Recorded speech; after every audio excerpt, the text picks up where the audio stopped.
Hey there, it's me, Chunky. Welcome to Nerd Junction. You know, from the windows to the walls, Michael Kiesling has had us covered. Azul and Azul Stained Glass of Sintra are great games. His third game is Summer Pavilions. Oh, so much fun.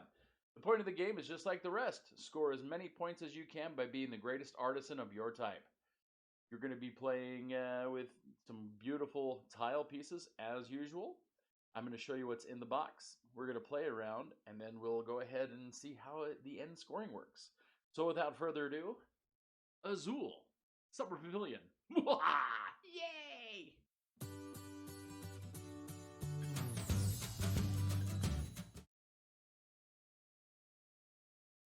So you crack open the box, and you're going to get full color instructions, your scoring track, along with other great things that are on this board I'll explain. Very thin, though.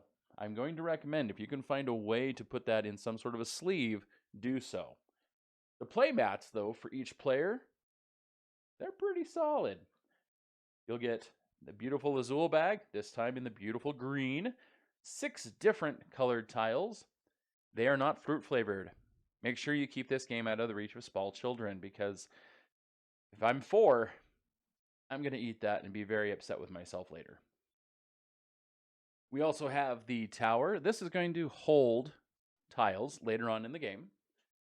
You have a little cylinder meeple guy for your scores on the score point track. Your round point tracker. These represent 80 points. Once you get 80 points, you put one of those up and you keep going on the score point track. The first player tile, which are always great. I love these little guys. Always done well. And coasters. Just kidding. These are factories. So that's what's in the box for Azul Summer Pavilion. I'm going to set one up and show you how it's done. All right, I have my Nerd Junction table set up for a 2-player game. For a 2-player game, you will need 5 factories with 4 tiles from the bag on each factory. The first player token goes right into the center. The scoreboard track sits right here nicely with 1 meeple for each player. The large round counter goes right there on 1. It is a round best of 6. There are 10 tiles here, which I'll tell you what those are for here in a little bit. And our 2 play mats, along with our tower. That's where tiles are going to go. You have to draft tiles on your turn, all of one color during your turn. So if this player was first, they could choose to take the 3 yellows. If you notice on your board has numbers for each of the colors. You need to have that many tiles in order to place 1 tile when it's time to place tiles on that section. So let's say you have 6 blue. When it's time to start placing the tiles, you can place 1 on the 6, and you'd have to throw the other 5 into the tower for later disbursement. The center can be any color, but you have to have different color on each of the stars. You could not have 2 red or 2 blue or whatever. They have to be 1 of each color, and you have to have that amount to place there. So you'd have to have 6 blue in order to fit into that location. So, first player would probably go ahead and draft these 3. When you draft, you move all the rest to the center. The second player is going to draft, but as you notice, where we put this round, there's a color. There's a reason for that. That color is wild, which means it goes towards your count. That color cannot be placed in anywhere but the purple for this first round, but it can go for the count. Say if there was a purple here, then he could have taken that purple as well. If there is a wild inside of either the factory or the center, when you pick it up, you take only 1 of the wild with your color. So in this case, he would take the 2 yellows and the wild. So right now, if we were to stop, he would be able to put a yellow on the 3 spot. And that moves the 2 blue to the center. Now, if this player wanted to take the center, which you can take as many from the center as long as they're the same color. If you're the first person to do so, you take the first player tile, and if you were to take 2 tiles, in this case the 2 blue, he would take all that, and for each tile you take from the center, it's -1 point. So, in this case, it would be -3 points because you took the first player tile as well. You cannot go below 1. 1 as low as you can go. So don't worry, you can't get negative points on this game. That'd be quite silly. So this player goes ahead and drafts those, puts the red in the center. We're going to draft the 2 orange and a wild this time from this point and put wild in the center. Going to take the red and a wild from this location. Okay, now we're going to start taking from the center. 1 red, -1 point. Down to 1. 2 orange, -2. Oh wait, I had to take that wild from the center, didn't I? So I actually, that guy's still there. Okay, now they're all drafted. Once they're all drafted, put all your light colors together, including if you want to put your wilds in a certain spot. Put the first player here. Okay. Now play for placing the tiles starts with the first starting player, which would be this person. So they have 3 yellows, so they could place a yellow piece on the 3, which would get rid of the 2. They go into the tower. Then placement, oh, it counts 1 point. Sorry about that. Each one you place is worth 1 point. If you place them adjacent, say if I place one here for my next turn, worth 2 points. So each tile, once you place them, is adjacent. If you're able to fill up all 6, you get all 6 points, as well as it shows you when you complete one of the colored stars, how many points that's worth. So anywhere from 12 points for the wild, all the way up to 20 points if you can fill the purple. Second player has 5 yellow. They're going to use one of the purple, in this case. No, wait, that's not what they want to do. They want to play the 5.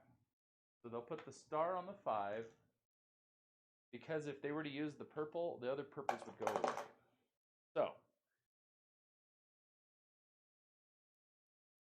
this player is going to use their 2 purples for the orange so that they can place this on the 4. I'm not scoring my points as I'm placing tiles. Ha ha. 1 point per tile you place. This player is also going to use their 4, their 2 for that. And those go in. Now we have a 1. So this takes 1. Boom. So 1 point each on those. And they got their 1 point. And here I can place it on a 2, because I have 2 tiles. Okay, and that's the first round. During that first round, let's take some of these out. During that first round, let's say that I surrounded this little icon here. This icon is called a window. So a 5 and a 6 surrounds an icon of the window. If you're able to do that, it gives you 3 here. These 3 allow you to pick any 3 from the center tile board. Any 3 color you want. And I believe that you use those for your next round. And you use those for your next round. Because that happens at the end, obviously. You can, at any time, decide not to place, and you may store up to 4 colors. Up to 4 tiles in the corners.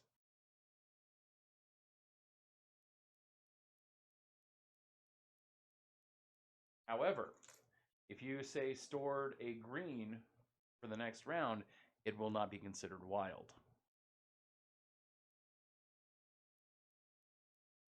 If you surround with the 4 here, the statue, then you get to take 2 of those tiles. If you can surround a pillar, you get 1 tile. Quick note, at the end of each round, if you have tiles left over that you cannot store and do not go inside the inlay, they break. What that means is you get -1 point for each tile that you can't place, and it goes into the tower. So the end of the round has happened, and if you have not reached round 6, you have to replenish your factories, 4 tiles per factory from the bag, refill your center, move your round tracker, and put the first player back in the center, and keep going.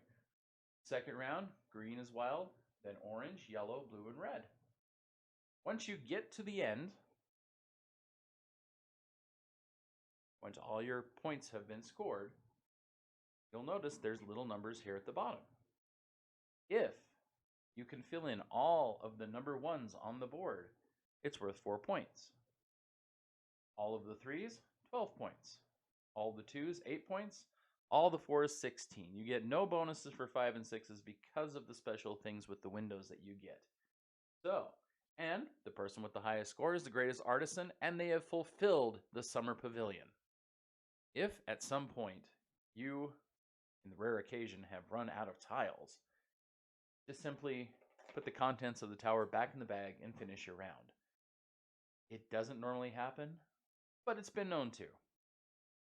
Also, if you have reached that 80 points here, you get an 80-point chip. Woohoo! You did well. All in all, I really recommend the Azul games, all 3 of them.